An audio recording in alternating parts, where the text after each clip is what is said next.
성경 한 장 보겠습니다. 사무엘상 3장 1절부터 14절까지 말씀입니다.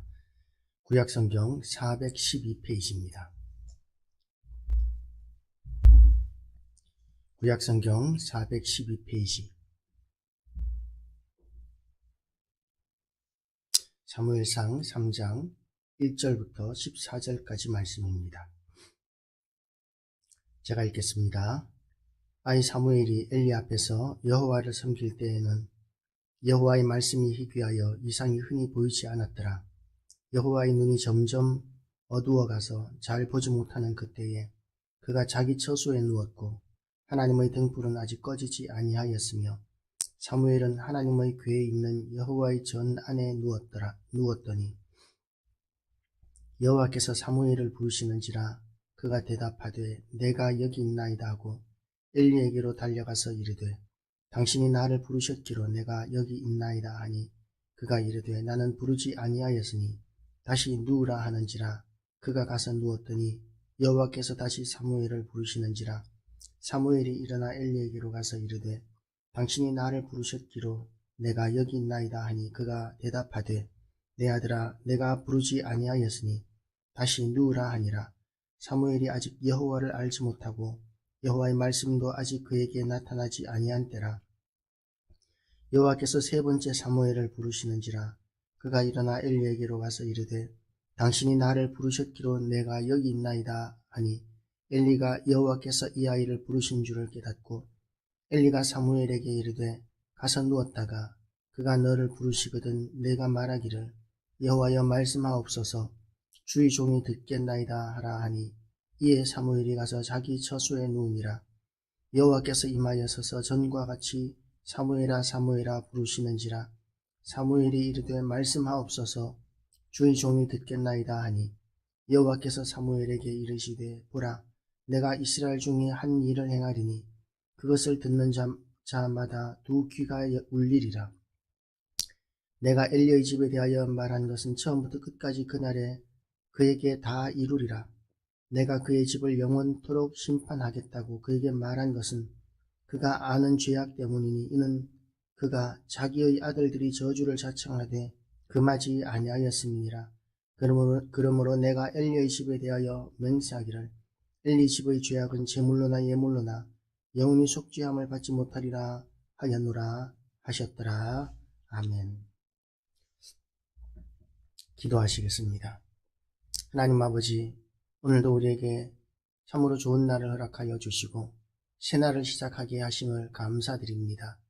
오늘도 하나님의 은혜 가운데서 우리가 믿음으로 살기를 원합니다. 하나님이 주시는 능력으로 살기를 원합니다. 우리는 심히 연약하여서 우리의 손에 있는 것이 부족하면 하나님 아버지 우리는 근심하고 걱정하고 두려워합니다.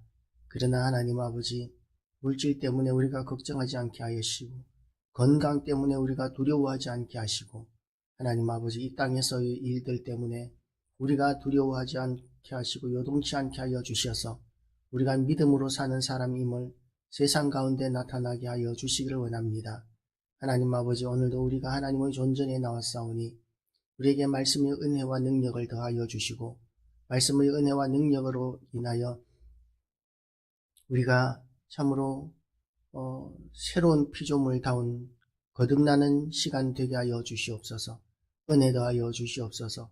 말씀을 전하는 무익한 종에게나 말씀을 듣는 우리 모든 심령들에게 하나님께서 은혜를 더하여 주셔서 우리가 은혜 받고 새로운 피조물이라고 누구든지 인정할 수 있는 새로운 모습으로 거듭나게 하여 주시옵소서. 예수 그리스도 이름으로 기도드리옵나이다. 아멘. 할렐루야. 오늘도 하나님의 은혜가 우리 모두에게 가득하시기를 주님의 이름으로 축복합니다. 이제 사무엘이 엘리 앞에서 여호와를 섬길 때라고 이렇게 이야기합니다. 엘리 앞에서 라고 이렇게 이야기하면 어떻게 보면 우리나라 문법으로 보면 엘리를 대신해서 대리자로 이렇게 생각할 수도 있겠지만 그런 것이 아니라 사실상 사무엘이 하는 일은 하나님의 전에서 어떤 일을 하는 것보다는 엘리의 몸종 같은 엘리를 돕는 엘리의 심부름을 하는 그런 일이 이 사무엘의 주 일이었을 것입니다. 그런데 그때에는 여호와의 말씀이 희귀하여 이상이 흔히 보이지 않았더라고 이렇게 이야기합니다. 이스라엘 백성들은 하나님의 백성들이고 그리고 그 백성들에게는 왕이 없습니다. 여호와 하나님이 왕인 사무엘서도 사사기를 배경으로 하는 성경이기 때문에 여호와 하나님이 왕이신 시대라고 이렇게 보아야 합니다. 그러면 이 백성들에게는 언제나 하나님의 말씀이 임하여야 하고 하나님의 인도하심이 있어야 합니다. 그런데 사사기를 보거나 또는 사무엘서를 보더라도 하나님의 음성이나 또는 하나님의 인도하심은 아주 희귀하게 나타납니다.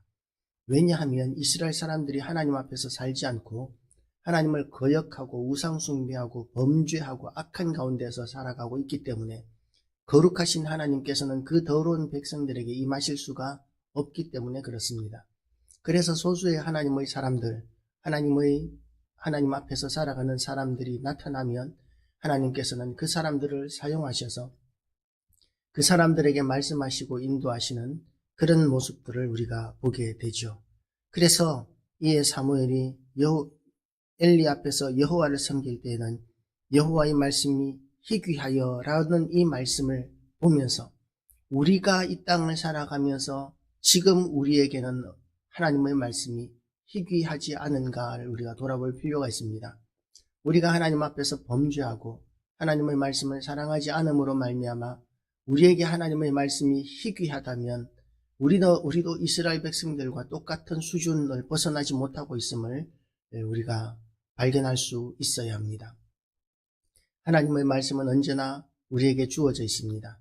성경을 통해서 하나님께서 우리에게 주셨고 또한 기도하는 가운데에서 하나님께서 우리에게 임하시기도 합니다.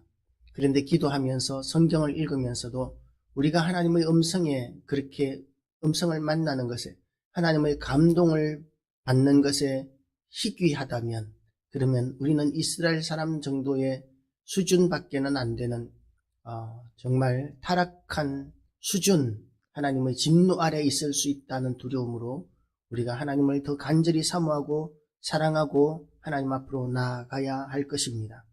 엘리의 눈이 점점 어두워 가서 잘 보지 못하는 그때에 육적인 눈이 어두워 가고 있었지만 사실상 엘리는 이스라엘의 사사였고 대제사장이었기 때문에 엘리의 눈은 밝아져야 합니다. 그런데 엘리에게조차도 하나님의 말씀과 이상이 희귀한 상황이기 때문에 엘리의 영적 리더십은 이미 무너져 버린 상황입니다. 그러나 한 사람, 새로운 사람이 있는데 그 사람이 누구냐 하면 사무엘입니다. 3절 말씀을 보면 하나님의 등불은 아직 꺼지지 아니하였으며 사무엘은 하나님의 궤에 있는 여호와의 전 안에 누웠더라. 하나님의 전 안의 등불은 영원히 꺼지지 않아야 합니다. 사람이 있을 때는 켰다가 사람이 없을 때는 껐다가 이렇게 하는 것이 아니라 언제나 기름이 공급되게 해서 끝없이 타올라서 그 성막 안에 겹겹이 가죽으로 덮어서 캄캄한 밀실과도 같은 그 성전 안을, 성막 안을 밝히는 그런 역할을 해야 합니다.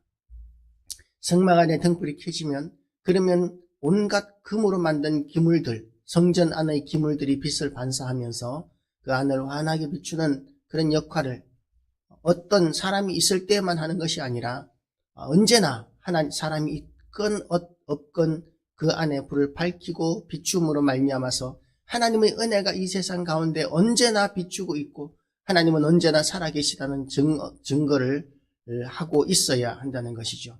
그런데 그 하나님의 등불은 아직 꺼지지 아니하였으며 그 주인공이 누구냐면 사무엘입니다. 그리고 또한 사무엘은 하나님의 궤에 있는 여호와의 전 안에 누웠더니 라고 이렇게 이야기합니다. 어린 사무엘이 지성소 안에 들어가 있다는 것이죠. 지성소 안에는 우리가 신약시대를 보면 아무나 들어가는 곳이 아닙니다.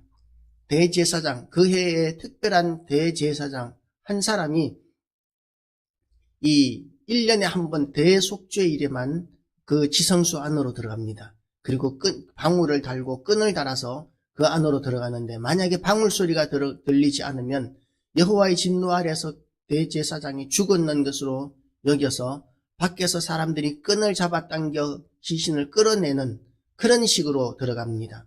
그래서 여호와 이름을 망령되이 일컫지 말지니라는 그 하나님의 계명의 말씀 때문에 이스라엘 사람들은 여호와 하나님이라고 부르지 못하고 마이 로드 라고 이렇게 불렀어요. 로드 하나님 나의 주인님 뭐 이렇게 불렀다는 것이죠. 주인님. 그런데 주인님이라고 부르다가 성전 안에 들어가면 대제사장은 여호와 하나님의 이름을 불러야 합니다. 그런데 대제사장들이 어떻게 불렀는지는 사실상 모른다고 보는 것이 맞습니다. 우리가 보는 성경에는 하나님의 이름을 여호와라고 기록되어 있지만 사실상 그 히브리 성경, 원어 성경에 보면 모음만 있고 자음이 없습니다. 그래서 이응, 히읗, 이응, 뭐 우리나라 말로 치면 이렇게만 기록되어 있는 것이죠. 그래서 이스라엘 사람들은 그렇게 자음만으로 기록되어 있는 그런 성경을 보면서 여호와 하나님의 이름을 만나게 되면 그러면 나의 주님이라고 이렇게 불렀습니다. 그랬는데 그런 정도로 엄격한 지성소 아닌데 그런데 그 안에 지금 사무엘 대제사장의 심부름꾼을 하는 사환 노릇을 하는 사무엘이 들어가서 자고 있다는 것이죠. 있을 수 없는 일인데 이 영적인 가르침을 엘리가 얼마나 잘 못 가르치고 있었는지를 우리가 본문을 통해서 보게 됩니다. 그런데 하나님께서는 그렇게 지성소 안에 함부로 들어올 수 없는 이 사무엘에게 특별한 은혜를 내리십니다. 여호와의 궤에 있는 여호와의 전 안에 누웠더니 여호와께서 사무엘을 부르시는지라고 이렇게 이야기합니다. 지성소 안에서 사무엘이 자고 있는데 그런데 여호와께서 사무엘을 부르시는지라. 이 지성소 안에서 하나님이 부르신다는 것은 다시 말해서 하나님께서는 이미 사무엘을 대제사장으로 인정하시고 세우신다는 것을 의미합니다. 실질적인 지금 현재의 대제사장은 엘리인데 하나님께서는 엘리의 심부름꾼 노릇을 하고 있는 그야말로 어리디 어린 사무엘을 이미 대제사장으로 여기시고 부르신다는 것이죠. 그가 대답하되 내가 여기 있나이다 하고 엘리에게로 달려가서 이르되 당신이 나를 부르셨기로 내가 여기 있나이다 하니. 그러니까 이 부르심에 대해서 사무엘은 이게 하나님의 음성이라는 것을 분별하지 못합니다. 아직까지 하나님의 음성을 듣는 경험이 없었고 훈련이 없었기 때문에 영적인 근육이 아직까지는 미비했었기 때문에 하나님의 음성을 분별하지 못하고 지금 엘리 제사장이 불렀는 줄 알고 지금 밤에 물이라도 떠오라고 하나 하면서 어떤 심부름을 시키려는 줄 알고 얼른 엘리에게로 달려갑니다. 엘리에게로 달려가서 이르되 당신이 나를 부르셨기로 내가 여기 있나이다 하니. 이 말은 다시 말해서 이 사무엘이 엘리를 섬기는 일에도 아주 민감하게 잘 충성스럽게 섬기고 있었다는 모습을 보여줍니다. 어린아이들이 자다가 갑자기 부른다고 해서 벌떡 일어나서 쫓아가는 것은 보통 쉬운 일, 힘든 일이 아닙니다. 얼마나 일어나기 힘들겠습니까? 밤중에 아이들은 얼마나 깊이 자는지 우리가 나이가 들수록 밤에 깊이 잠드는 것이 참으로 건강을 위해서 중요한 일인데 나이가 들수록 그렇게 깊이 잠들지 못하고 사소한 일에도 우리가 잘 깨는 것은 우리가 건강에 참 유익하지 않죠. 그런데 아이들은 성장기에 얼마나 깊이 잠드는지 모릅니다. 업어가도 모를 정도로 그렇게 깊이 잠드는데 그런데 한번 부른다고 해서 얼른 일어나서 사무엘이 엘리에게로 쫓아가는 이런 모습은 어린 아이에도 불구하고 이 주인을 섬기는 일에 얼마나 충성된 자세를 가지고 있는지를 보여줍니다. 하나님께서 쓰시는 사람은 느닷없이 이렇게 세상 가운데서 이렇게 기도원, 수도원에 있다든지 이렇게 떨어져서 완전히 세상과 격리된 가운데서 살아가는 사람, 아무것도 하지 않는 사람 가운데서 부르는 것이 아니라 이렇게 충성된 사람 가운데서 부르십니다. 사무엘이 이렇게 충성된 사람이었던 것과 같이 이 신약에도 보면 바울이 하나님의 사람들에게 또 다른 일꾼을 세우는 기준으로 충성된 일꾼들을 이렇게 언급하고 있습니다. 공부를 많이 했거나 재산이 많거나 배경이 좋거나 성격이 좋거나, 물론 성격 좋은 것은 중요한 요건입니다. 그런데 그것보다도 더 중요한 것이 충성된 이라는 조건은, 또 다른 충성된 사람을 세워서 제자를 삼으라고 이렇게 이야기하면서 충성된 것이 하나님의 일을 하는데 얼마나 중요한 조건인지를 우리에게 언급합니다. 그래서 사무엘이 엘리를 섬기는 이 모습을 보면서 우리는 사무엘이 얼마나 충성된 하나님의 사람이었는가를 우리가 판단할 수 있는 것이죠. 그래서 여호와께서 사무엘을 부르시는지라 그가 대답하되 내가 여기 있나이다 하고 엘리에게로 달려가서 이르되 당신이 나를 부르셨기로 내가 여기 있나이다 하니 그가 이르되 나는 부르지 아니하였으니 다시 누우라 하는지라 그가 가서 누웠더니, 이때 사무엘이 어떤 생각을 할 수 있었겠습니까? 분명히 불렀는데 나이가 연세가 드시니까 좀 노망하시나, 사람 불러서 장난하시나, 그러면서 이제 가서 피곤해 그러면서 다시 누웠을 수도 있을 것입니다. 그런데 또 부릅니다. 또 여호와께서 다시 6절에 보면 사무엘을 부르시는지라 사무엘이 일어나 엘리에게로 가서 이르되 당신이 나를 부르셨기로 내가 여기 있나이다 하니 그가 대답하되 내 아들아 내가 부르지 아니하였으니 다시 가서 누우라 하니 라고 이렇게 이야기합니다. 분명히 불렀다고 생각을 하는데 엘리 말고는 부를 사람도 없는데 왜 안 불렀다고 그러지? 그러면서 투덜거릴 수 있습니다.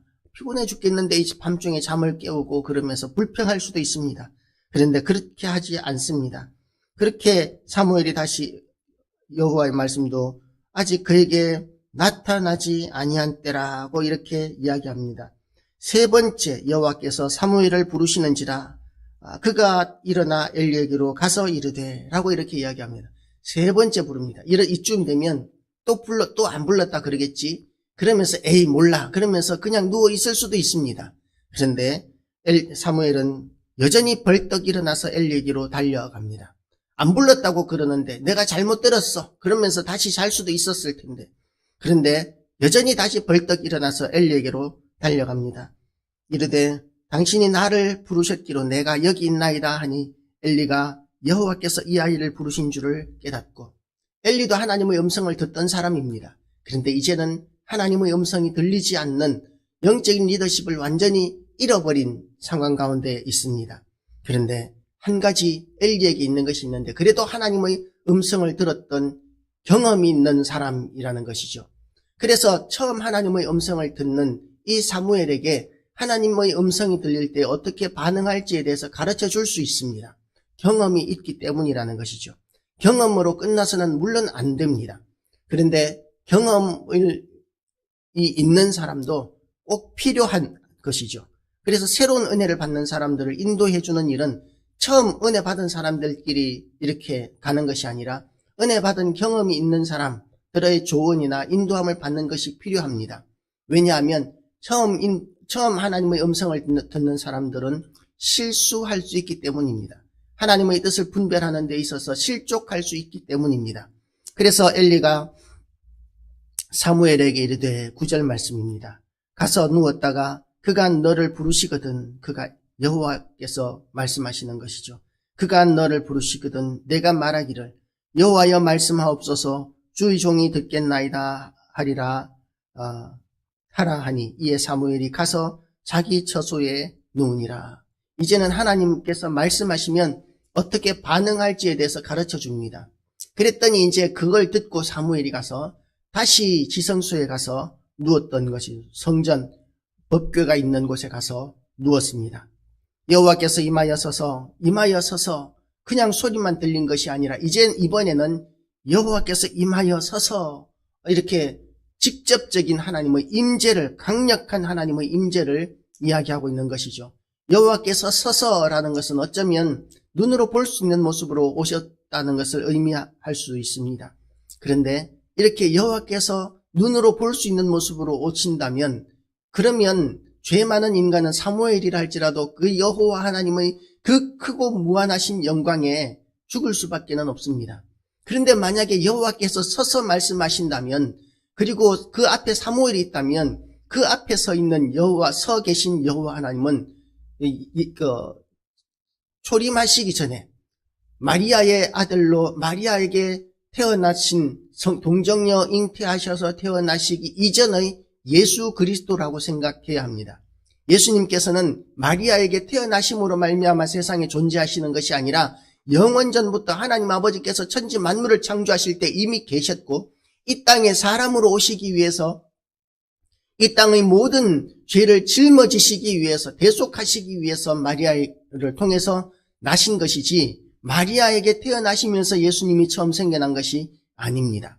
그래서 만약에 이 사무엘에게 지금 사무엘의 눈앞에 있는 사람이 여호와 하나님이라면 그러면 예수 그리스도시라고 봐야 합니다. 하나님 아버지는 영이시기 때문에 사람이 볼 수 없는 데다가 만약에 그 사람의 눈에 보였다면 그 사람은 살 수 없기 때문에, 너무나 거룩하신 하나님의 그 영광을 견딜 수 있는 사람은 세상에 아무도 없기 때문에 살 수가 없습니다.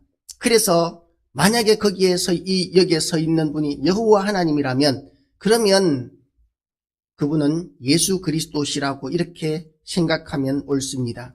그래서 여호와께서 임하여 서서 전과 같이 사무엘아 사무엘아 부르시는지라 사무엘이 이르되 말씀하옵소서 주의 종이 듣겠나이다 하니, 여호와께서 사무엘에게 이르시되 보라 내가 이스라엘 중에 한 일을 행하리니 그것을 듣는 자마다 두 귀가 울리리라고 이렇게 이야기하면서 누구 이야기를 하느냐 하면 엘리의 집안 이야기를 합니다. 우리가 지난번에 2장에서 하나님께서 하나님의 사람을 보내셔서 엘리의 집에 대한 심판을 말씀하셨습니다. 2장 27절 말씀을 보면 하나님의 사람이 엘리에게 와서 그에게 이르되 여호와의 말씀에 너희 조상의 집이 애굽에서 바로의 집에 속하였을 때에 내가 그들에게 나타나지 아니하였느냐고 하면서 엘리의 자식들의 죄에 대해서 언급 책망하고 그리고 심판에 대해서 선포하셨습니다. 그래서 이 내용을 지금 사무엘에게 하나님께서 또다시 말씀하시는데 이미 엘리가 그 일이 이루어질 것을 알고 있는 상황입니다. 그런데도 불구하고 엘리가 지금 자식들을 금하지 않고 경계하지 않음으로 말미암아, 징계하지 않음으로 말미암아 그 일이 계속되고 있고 자식들은 엘리의 말을 듣지 않고 있습니다. 이건 다시 말해서 엘리의 집에 대한 하나님의 심판이 그대로 지금 이루어질 것이라는 것을 선포하는 것이죠. 그래서 14절 말씀을 보면 그러므로 내가 엘리의 집에 대하여 맹세하기를 엘리 집의 죄악은 제물로나 예물로나 영원히 속죄함을 받지 못하리라 하였노라 하셨더라. 그런데 한 가지 엘리의 집이 구원을 받을 수 있는 길이 있습니다.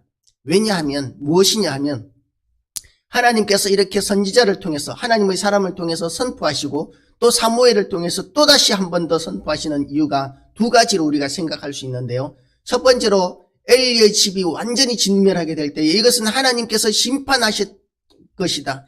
엘리 집의 죄악으로 말미암아 심판하신 것이라는 것을 세상의 모든 사람들이 알고 또한 우리까지 성경을 보고 있는 우리까지 알게 하시기 위해서 하나님께서 기록하기도 선포하시고 기록하게 하시기도 하셨지만 또 다른 방법은 그런 지경에 있을지라도 하나님 앞에 회개하고 돌이키기만 하면 그러면 다시 한 번 더 용서하시는 분이 하나님의 성품이라는 것이죠.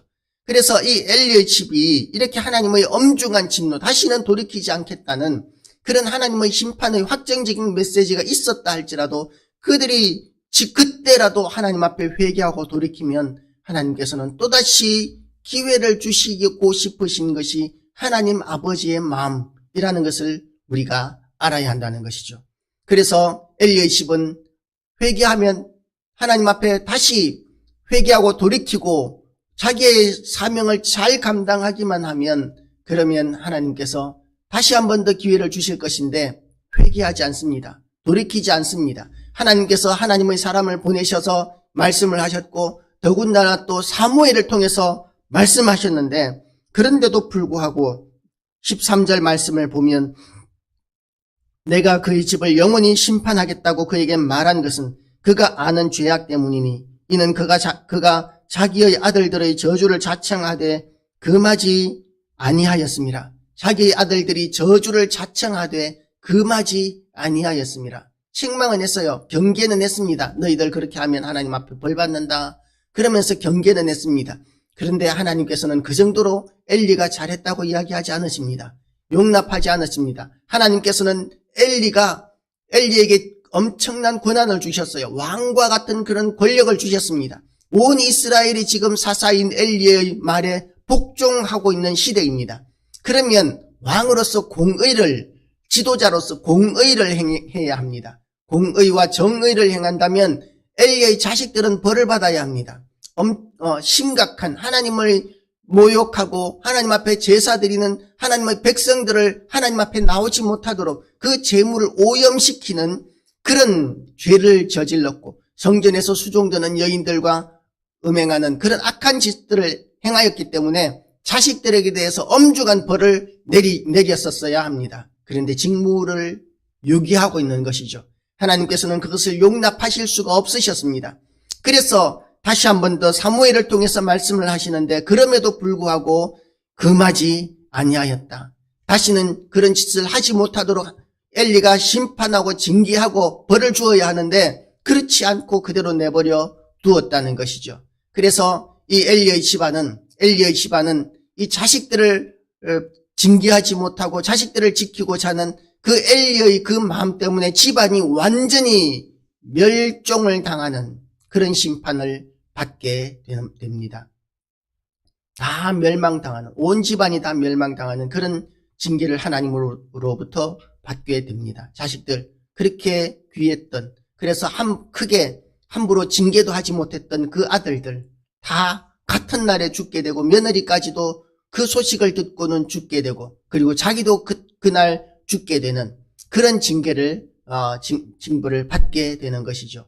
우리가 하나님 앞에서 하나님께서 우리에게 기회 주실 때 잡으시기를 바랍니다. 하나님은 은혜의 하나님이십니다. 경계하시고 저주의 말씀을 하실지라도 그 저주, 하나님의 심판을 선포하실 때라도 그 심판 아래 들어가기를 기대하기를 원해서 그렇게 우리에게 선포하시는 것이 아니라 하나님 앞에 회개하고 돌아오기를 기대하는 마음 때문에 우리에게 말씀하시는 줄 알고 이미 늦은 것처럼 그렇게 여겨질지라도 하나님 앞에 회개하고 돌아감으로 말미암아 하나님께서 주시는 또 다른 기회를 잡으시기를, 우리 모두가 다 또 다른 하나님이 주시는 기회와 은혜를 잡으시기를 주님의 이름으로 축복합니다. 기도하시겠습니다. 하나님 아버지, 오늘도 우리에게 주시는 하나님의 말씀을 우리가 붙듭니다. 전능하신 하나님 아버지, 우리는 심히 연약하여서 온 세상이 그렇게 살 때에 우리도 또한 세상을 따라 살아갈 때가 많음을 고백합니다. 우리의 죄를 용서하여 주시옵시고 하나님께서 우리에게 기회 주실 때에 그 기회를 우리도 잡고 하나님 아버지, 우리가 거룩한 삶, 하나님께서 거룩하심과 같이 우리가 거룩해질 수 있도록 도와주시옵소서. 우리가 혹시 죄를 범하여서 하나님의 진노 아래 놓였을지라도 하나님 아버지, 우리가 그 길에서 언제든지 속히 돌이킬 줄 아는 지혜를 우리에게 허락하여 주시고 하나님께서 주시는 또 다른 기회를 우리가 결코 놓치지 않게 하여 주시옵소서. 세상 가운데 하나님 아버지, 우리에게 주신 그 전도자로서의 사명, 또한 교회에서 우리에게 주신 모든 직분들을 우리가 이것이 얼마나 귀한 줄을 알게 하시고 내가 아니면 안 된다는 그런 생각보다는 하나님께서는 얼마든지 새로운 사람을 세우실 수 있다는 그런 두려운 마음으로 우리에게 있는 직분들을 감당하게 하여 주시옵소서. 오늘도 우리 성도들을 하나님께서 신방하여 주시기를 원합니다. 그 가정들마다 축복하여 주시기를 원합니다. 은혜 더하여 주시기를 원합니다. 건강 더하여 주시기를 원합니다. 사업장이 형통하게 하여 주시고 물질도 더하여 주시기를 원합니다.